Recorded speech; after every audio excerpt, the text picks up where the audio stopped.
If your why doesn't make you want to get out of bed, then bro, your why is not big enough. Because in this industry, you're taking a lot of negativity before you get some good results. And if your why is not strong enough, you're not going to be able to get through the bull, which is no, I'm not interested. No, you're expensive. No, you're not getting in my house. No, you're not making sales. Remember, when things are hard, you got to really think about why you're doing this stuff. I think that's the most important part. So obviously it's at the end of the year. You're probably not getting as many appointments booked either through AI or calling people. Just when it comes to this time in the year, it's more so a great time to do some business planning, maybe create some systems that you're looking for that will make your lead gen a little bit easier for next year. What that could be like is you work on some monthly newsletters, maybe tweak some of the basis of it, and then send them out to obviously once a month whenever you have the stats and whatever to these leads. I think the most important part about these leads is just making sure you bring value. And what does value look like? I always, and people who've been on my call, is I always just figure out, okay, what would be something of value to myself? What would be something that I would find value, right? So as a seller, what would I find value on? Obviously, sold prices, maybe tips and tricks, maybe low cost renovation stuff that will improve the value of your home. Some people might think this is a lot of work, but remember, like every lead that comes in is an interview, right? You have to really put that mindset in because they're not signed with you. They're just here to get a quick little information and then they're out their way, right? So if you're able to grab them and keep them intrigued, then I mean that's going to help you go much further, right? So has anyone had any wins since they've joined in the last or this month at least? This month is a little different, but no. You haven't got any like what have people been at? You know, what people are feeling right now? Well, you can Oh, talk on here, right? So you guys don't have to I'm talking. text. Nobody else Sorry, I is. can't hear you. You guys speak louder. What I've been getting is people who, of course, we're going to get those ones, especially lately, that just want to know and that's it. They want nothing else to do with you. I get that. Mm-hmm. Um, if I do have anybody who's actually entertaining the thought of selling, they're so gun shy, I suppose it is from the market because it's so bad that Yeah. they're like, maybe in 6 months, maybe in a year, maybe let's just wait. So I'm making a friends. I'm For going to sure. their house and we're having great conversations, and then they're gonna get a Christmas card and they're gonna get something, like there's nobody pulling the trigger. Let's just put it that way. And it's because Yeah. of the market. Yeah. And I mean, we can't control that, but what we can do is build relationships, which is what you're doing now. Because in real estate, it's funny, you can work for 3, 4 months and not have anything. And then month 5 and 6, that's when everyone comes together and you're ending up doing 3, 6, 7 deals together. I know it happens to me often too, right? So, but also to remember, people are only moving if there's a life change, a work change, a lifestyle change. You know what I mean? Or some sort of, you know, growing out of their house or whatever it is. People don't just to move because think about when you're moving. Isn't there a lot of stuff that has to align in order for it to make sense? Right. And especially if the market is bad, people are not going to move if they don't have to, really. You know what I mean? So, I think it's more so of asking questions in terms of like, why do you want to move? Right? Finding out like why they want to move. If they just want to move because they want more size, chances are they're not going to move. So great time to just keep them updated, keep them in the loop of stuff. But that's kind of what it is. These leads are 3 to 18 months out, sometimes a little bit more, sometimes a little bit less, right? But what you're doing is you're mining sellers right now. So the fact that you're going in, you're booking appointments, you're meeting them in person, as long as you're building that relationship correctly, then I mean, that's a seller that will sell with you down the road, right? Like, I mean, that's still a win. It's still someone in your database. It's still someone that's understanding that you're talking about real estate with them.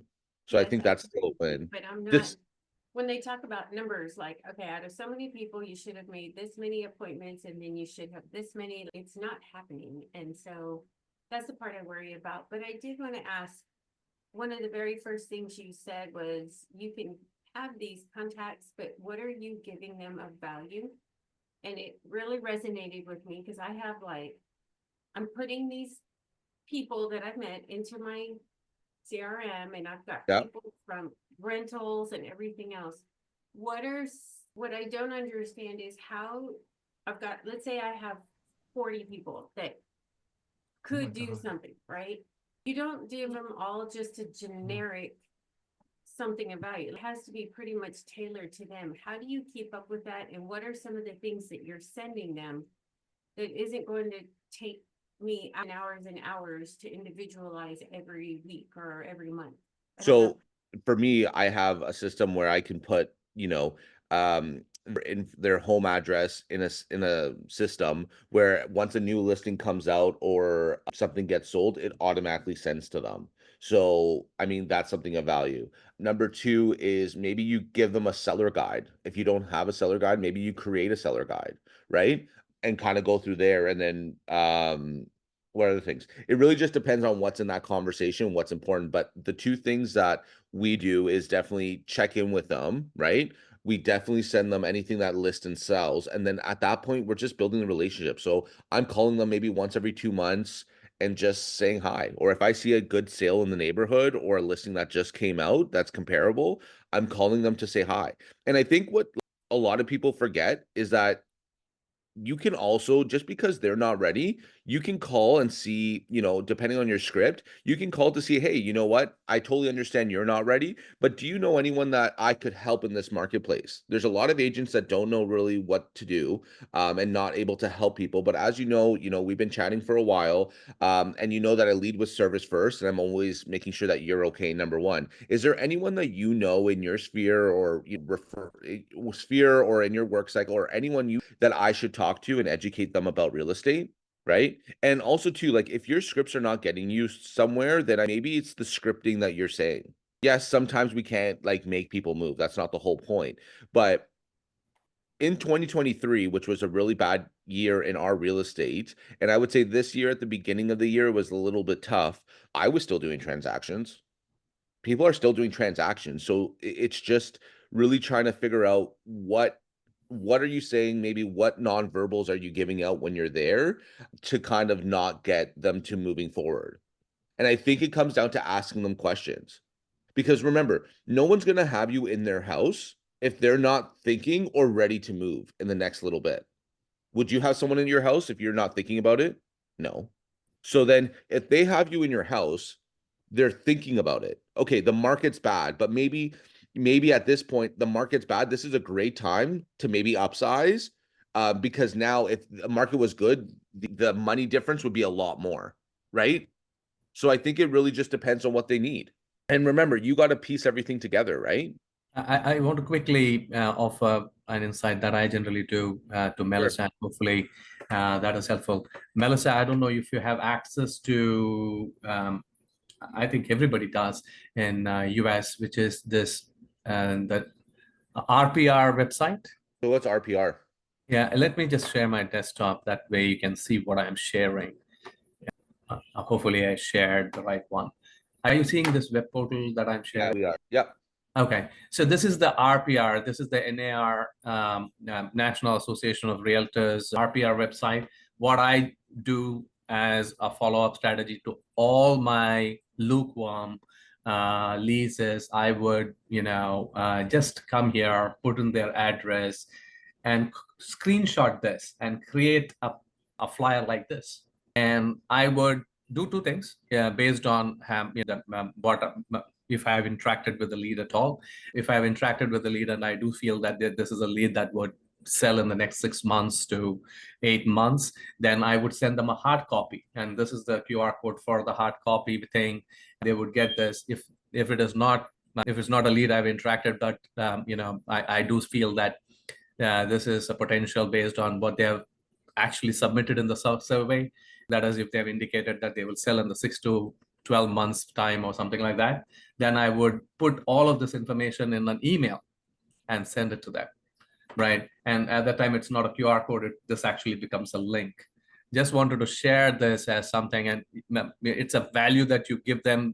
They will see that you're giving them an approximate home value and everything. And especially in my market, the greatest concern that I hear from the leads that I'm getting from Muscula is that, you're not telling me what's the value is, and I submitted that as a request. So, as a confidence building measure, I actually offer this, and then it kind of turns them around and they start engaging with me with a more positive intent. That's perfect. Thanks for sharing that. Do you feel that the Can you say that louder, Melissa? Sorry, we can't hear you. Sorry, how accurate do you feel that the RPR has been? And then my second question is, Nick, you said that you have something that you use. I don't know if it's the same thing or different. So what I use is different. My thing is on it's basically another program that I have that I essentially have a CRM with that I can send things through. So that's what I do. I spend a lot of money on lead gen systems. So for me, it makes my life a little bit easier because I feel like here where we are, you can only have a certain amount of people sending things out. Meanwhile, I have thousands of leads. So like I wouldn't be able to send all those leads information. But I think the problem is like, and it's not you, I'm just saying everyone in general, is when we're not getting wins, we just really start, feeling down on ourselves. I totally understand that because, getting rejected, spending a lot of money on something that you feel like we feel that is not working at this time is stressful. But also too, like, remember that whatever we're doing, the market is telling us if we're not getting wins, the market is telling us that we are not positioning or being more attractive enough for these people who are coming in. We have to remember life is a lot more different nowadays. A lot of consumers can just get this information online, right? A lot of consumers can do their own due diligence before they talk to a realtor. And then once they're ready to talk to a realtor, everyone knows a realtor, right? So I would say that the game for real estate is harder each year, right? I think this year specifically in our area, realtors went down, meaning the how many realtors have registered year by year has actually went down. So things will start hopefully getting easier on our end, because I think people see too much of selling sunset and are not getting the $10 million listings. So I think that at the end of the day, it's just like if we're not getting the wins or we're not getting the responses, that's something that we have to look internally and start getting more help on, whether that's scripting, whether that's better systems that we have to win people over, right? If we're getting appointments and we're going in and we're not getting things signed or we're not progressing it, then maybe it's something that we're doing in our presentation, or maybe it's the questions that we're not asking, right?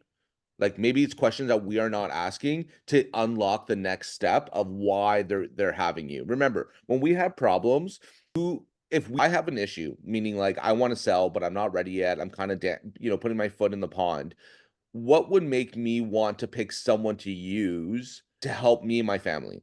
What I would want is someone who, obviously can do business. So that's number one. Number two is someone who's asking me questions that are understanding my problems. And number three, someone who's showing me a painless solution. And number four, showing me what I want. If I can't get what I want, then that's fine. We wait. But like showing solutions. So for example, when I'm going to a CMA, right? Remember, before I go there, I already know based on our phone call where the pain is and what they're looking to do. Because during the phone calls, as you guys have heard, my phone calls are 15, 20, 30 minutes at some point. And in those 15, 20, 30 minutes, I'm asking the questions that like, so, or if I'm asking questions, they're going to elaborate more and tell me the truth on what they're feeling. So then going in, I already know, for example, Nick, our house is getting a little too small. We have a lot of kids, we're just a little concerned because we're tight, and we don't know what's out there in the marketplace. No problem. Let me come over. Let me showcase what the market is doing, and I can show you some opportunities. Well, Nick, I'm not really ready now. I'm really thinking about waiting. I go, you know what? Listen, at the end of the day, this is just an information session. And let me ask you a question. This is an online assessment, right? With an online assessment, just like how a mechanic needs to see the car and a doctor needs to see the patient, the real estate agent needs to see the house. And I'll tell you why. What happens if I was able to come to your house and I was able to quote you 25, 50, or 75K more on your home? Would that not make a difference in what you can afford on the next part of the process? Yes, it would. Okay, so when can I come by?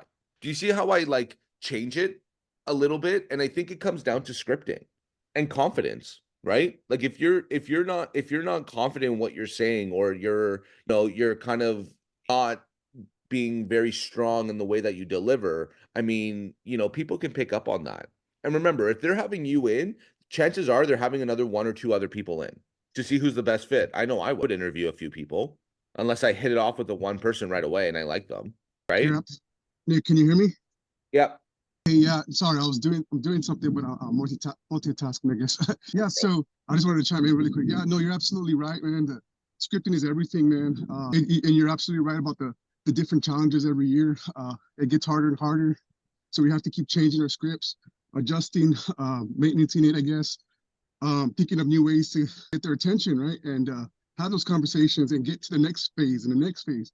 It's just, yeah, so you're absolutely right, so that's one of the things I've noticed about myself. I keep having to go back to the drawing board and figure out how can I get to the next step? How can I get to the next step and kind of break those barriers little by little, inch by inch, until I get it right? Because I think every market's a little, my market might be a little different than somebody else's, and the demographics might be a little different in certain areas or neighborhoods of farming. So that all plays a role. Everybody might have more equity here where I'm at versus somebody else in another side of in another state might have different equity positions there. So we don't know what they're wanting or needing at that moment. So I completely Yeah. agree with you on that scripting, man. Yeah, and I appreciate that. And I think what we need to do is understand, like, I think we have to take a step back. What makes a really good mechanic? What makes a really good stockbroker? What makes a really good doctor? Before I give the answer, what do you guys think? What makes a professional really good? Their customer service and their knowledge. Those are the two things. Perfect. And what else? Yeah. What else though? Sorry? So all those are right, but in my opinion, what makes someone really, really good at their craft is when they already know the layout of what the marketplace presents and gives a clear path to whatever solution that client needs. Like if I come in and I'm like, hey, my car doesn't work, it makes this sound, this is what the problem is. If they're able to tell me verbally over the phone what it is, but they need to confirm, I mean, that's great. Someone who has a stock market or a stockbroker or someone who's an investor, if they're telling you, hey, this is a great avenue, this is what's happening in the marketplace, and they give a snapshot and they showcase, what is a great route for what your goals are, that's what makes a professional really, really good. The next part of making a professional really good is how they deliver, right? And the only way that they deliver very strong is asking questions based on that person's goal. So if you're in an appointment and you're not asking questions, you're not creating a path for the next person. And if you're not making a path for the next person, how are they going to respond? If you're just going there or you're over the phone and you're just telling them the value and that's it, dude, you guys are losing and you guys will never win, right? Like as you guys hear my phone calls, I've been doing the school for about a year and a half, maybe almost 2 years. But in my phone calls, the script doesn't change. It pivots, but it doesn't change. And it doesn't matter about my market. Markets are markets. Our markets are shit just as much as your markets are shit too. Maybe there's a blimp, in a quarter where it does really well. But now, so for example, April to July in this market here, great numbers. But the last 2 months, not the greatest numbers. Not bad selling, but not as high as what it was in April. And I think it's also because people are just nervous and also like Christmas is here, right? This is when people spend a lot of money on their families, and some people, well, don't have the money to spend. So they're pushing their plan for next year. So what you can do is like, hey, listen, I totally understand now's a busy time, but wouldn't you want to know the next, money? Wouldn't you want to know when the market signals to me when we should put your house on the market for you to get a little bit more money? That's your competitive edge working with me. Do you see how different positioning that is? And like now tailoring to be that person to help them? I think people forget, and I feel like once we're losing a little bit and we're not getting what we want, like meaning not getting the appointments or not having good conversations, remember, you're getting online leads. You're not going to get the best calls sometimes. It is what it is. But what this does, it allows people to come through. Allows people to come through your store. We're not going to get everyone, but if we can start getting a couple people and we really analyze what we're doing on those calls that get those people, then we pivot on the other people that we can't get. I think we have to also understand that everyone who comes in, what I did for my last client doesn't work for this client. Everyone is their own puzzle because of, what they've went through, what their experience is, what their professionalism is, what their due diligence is. So you have to think about different ways of really understanding. The main script is the main script, but then you should have always different pivots. Like if someone's like a D personality and they're like, listen, Nick, like, I just kind of want to know the value. I don't really care about anything else. At that point, you give them the numbers, right? And this is how you give the numbers. When I'm calling, before I'm calling, I'm pulling up comps, right? So I'm telling them verbally, like, hey, this is the number, this is what sold here. But based on what you told me, Nick, like it sounds like you have a really good, you've done some upgrades in your house. And I would love to see that because it's really hard for me to just online assess this, as you can imagine, right? If I said I did an upgrade in my car, you would say, hey, that sounds great, but you kind of need to see it. Would you agree? Yes. Okay. Let me ask you another question. If I was able to come into your house and quote you higher on the sale of your house, wouldn't you want to know that difference? Wouldn't that help you in your real estate equation? What is your real estate equation? Your real estate equation is what your house is and what it can sell for, and what does that leave you to purchase with? And right now in the marketplace, if there was some really good properties that you would like to move into, wouldn't you want to know? Yes, you would. So I think the problem that a lot of people who are calling these leads don't create that like curiosity. Because if you're not creating that curiosity, if you're just saying, hey, yeah, this is what the market is, these didn't sell as high, or these sold, and the lead could be like, yeah, they didn't sell that high, the market's not good. If you're saying, yeah, it's not, and you're leaving it at that, dude, like you can't get mad at the leads that you're getting. You have to get mad at your script, and you have to get mad at your objection handling, right? I mean, Kara is in my, like, not in my market. She's more west, right? But would you say that this I year? was. I was, and I still do. Most of my business is still Durham region. Okay, And awesome. Durham and Peel, yeah. Okay, awesome. So let me ask you a question, because like some of these people are in the States. How do you feel that our market is? It's gone to shit. It's a struggle because it's a fight. So the only people that are really, really selling and buying is, well, the buyers I see have come out of the Yeah, shadows right now, but the sales are like the ones that have to sell, that they don't yeah, have a choice. They really need to right, sell, and that's it. right. Okay. The reason why So, I'm saying that, and I appreciate your obviously, the truth of saying that, is, believe it or not, our market is not that great. Some areas it's great, some timing it's not. But I can tell you that I've been doing this for 8 years, 3 or 4 years independent. This year was my best career sales in real estate, and this is a shit market. So when I'm hearing people saying, "Oh, it's not good," truthfully, you guys, and this is me being honest and being a good friend, because friends are going to tell you the truth, you need to improve on your skills. You need to improve on your skills. If you're not getting the appointments, you have to not complain about the leads. You have to complain about, okay, what am I not doing correctly? Right? And I think winner's mentality, and the mentality that I have, is I don't give a what market we're in. How do I fucking win? How do I win? How do I just make it happen? Because in anything, winners, there's always pain in the process.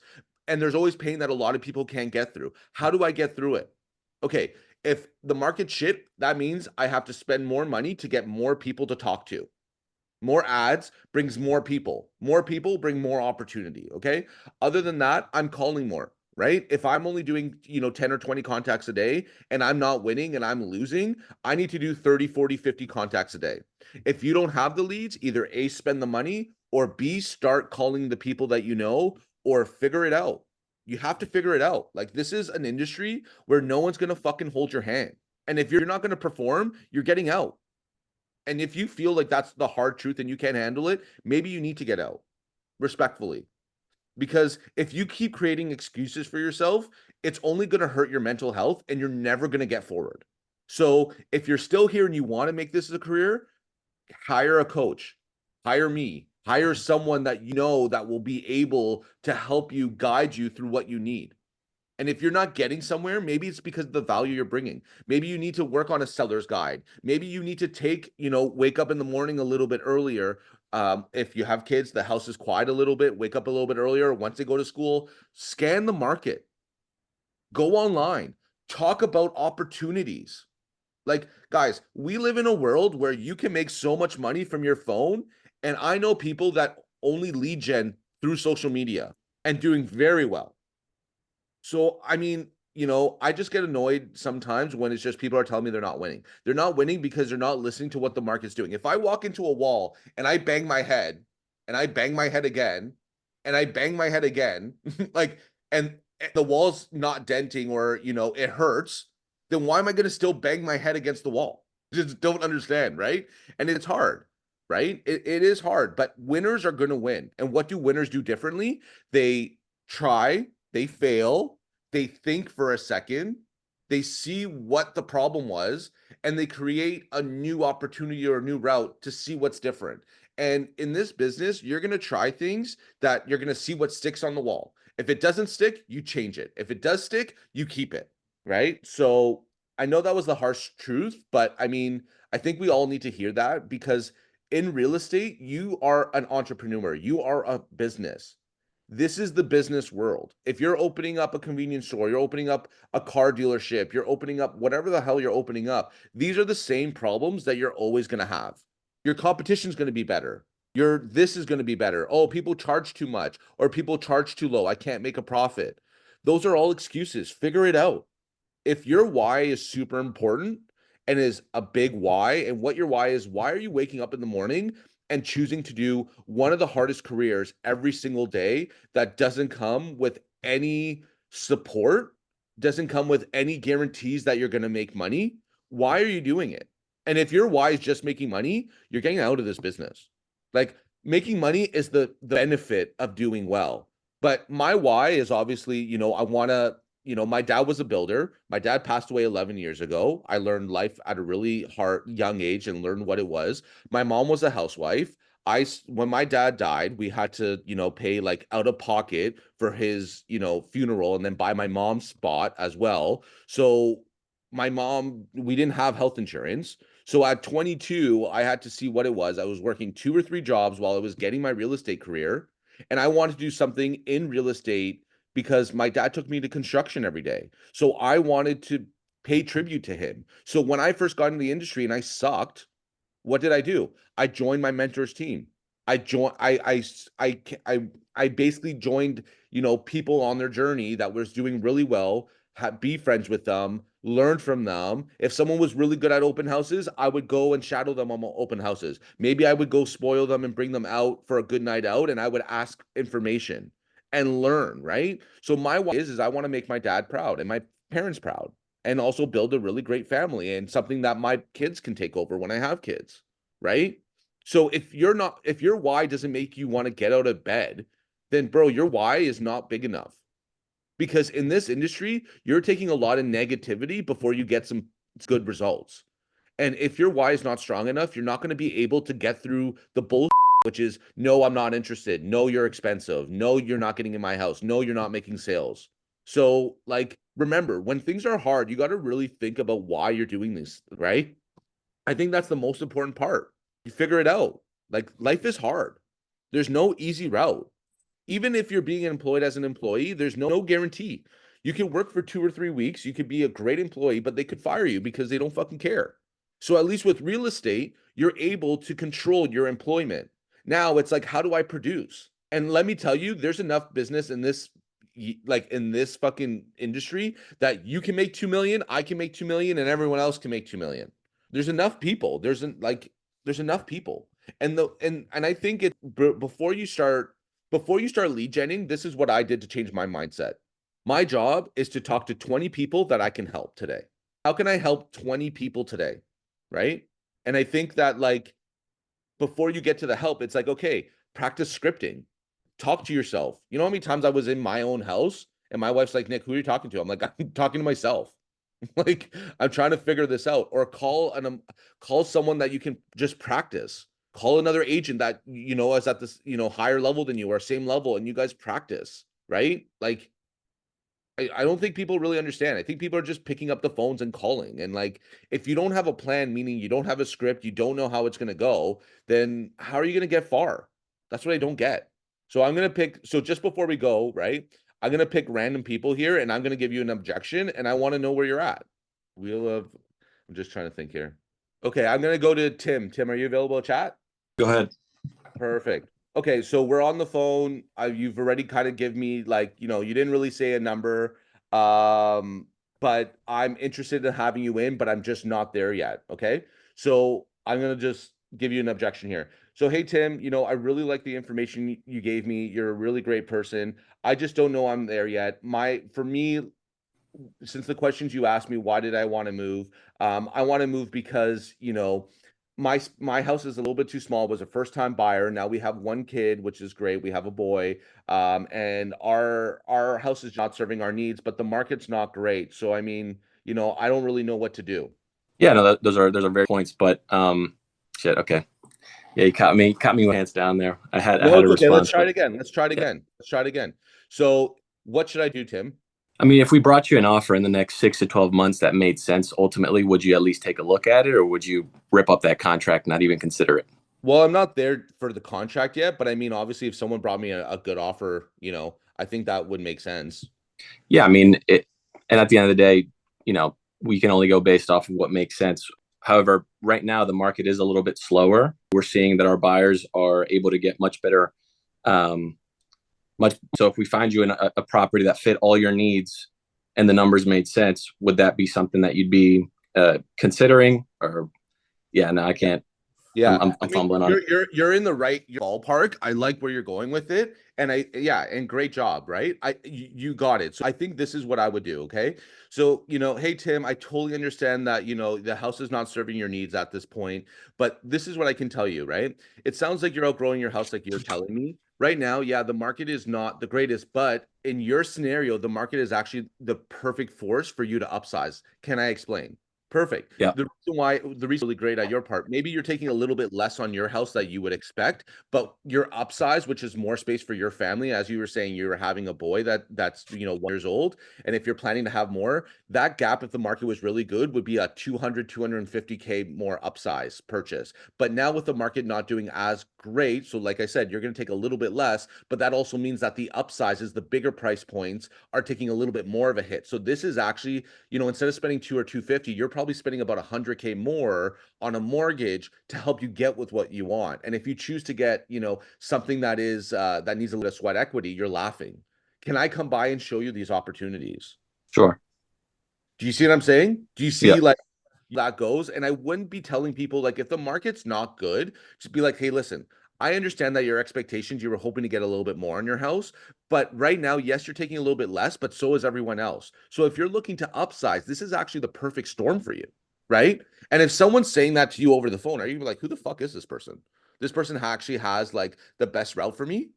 So great job, Tim. And that's an objection that I would that would definitely get you in the house and get you that lead for sure, okay. as long as you pull through.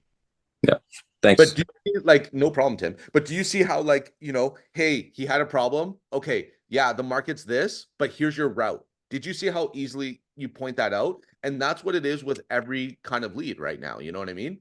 So I'm gonna go with someone else right now. Let's go with Stephanie. Stephanie, are you available to chat? Yes, I'm driving, but I can talk. Okay. Are you okay if I chat with you and Yeah, throw I'm in a okay. question? Yeah. Okay. I'll try. So let's think. Okay. So the next objection is going to be, okay, so hey Stephanie, I appreciate all your information you gave me. You know, I'm just a little concerned that, my house is not good enough to be on the marketplace right now. I You know haven't what? cleaned up. I haven't cleaned my house, and I'm a little bit nervous about the value, and B, what the reality is. You know what? I totally understand it, and I hear that quite a lot from my clients. So the best way for us to determine what the reality is for me to come by for a quick couple minutes to take a little walkthrough, tell you what I think you need or don't need to do to get your house ready to be on the market. So I'm going to be in your area tomorrow afternoon around 3. Would that work for you, for me to come by for a couple minutes just to take a look at the house and to see where you're at? Yeah. So I mean, I would love that, but I mean, I think tomorrow's a little bit too quick. I'm kind of embarrassed with my living scenario just because, like, I think I'm clean, but my house is a mess. So I'm a little bit nervous.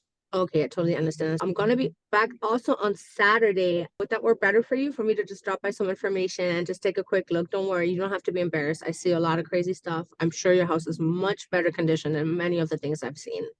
Okay. You know what? Saturday could work. Just to confirm, like, are you, going to be able to give me a value at that point, or, what can I expect? Yeah, I can definitely give you what I personally think, in my professional opinion, is the current value for your house and the current market conditions. And I'll also be able to go over some of the recent sales in your neighborhood and things that what the market are right now. Okay, that sounds great. Great job to Stephanie. That's great. You killed it. So good job. Something that I would say is like, you killed it, right? But to make that delivery a little bit better, here's what I would pivot on. So, hey, listen, you know what? I'm gonna come by and assess your house, but I have a lot of great tools that can showcase what we can do a little bit differently. I know you said it, I know you said this, but just on the second part, I would say I'm going to come by, give you an assessment, but I also have some really great tools and really great referrals that if you need, I help you do a few things. I'm going to showcase what we can improve on to get you more money for your house when you do choose to make the move. You said Yes, that, but that's a good. if you say it like that, Yeah. I think they'll be a little bit better It's a because I think that, and number two is I would say, hey, listen, I'm going to be in the area for doing another home assessment because, people in your neighborhood are starting to think about what's going on because they're seeing opportunities in the marketplace. I'm going to be there on Thursday. Can I come over right after that appointment? Because then it's curiosity. Wow, other people are thinking of moving. Wow, other people are seeing opportunity. I want to hear what's happening. So I think something Yeah. like that too would help be a little bit more stronger when you're positioning it. Like you did a great job. I'm just trying to like level it up a little bit more. You know what I mean? Because when you say like, hey, like I'm going to be there, then it just kind of feels rushed. So I would just say like I would tell them the reason why you're there, but you killed it. Thank you. Okay. So let's go with Hey, my your friend. hey. Okay. So let me think about this one. So let's do hey. Okay. So hey, Jen, thank you so much for the call.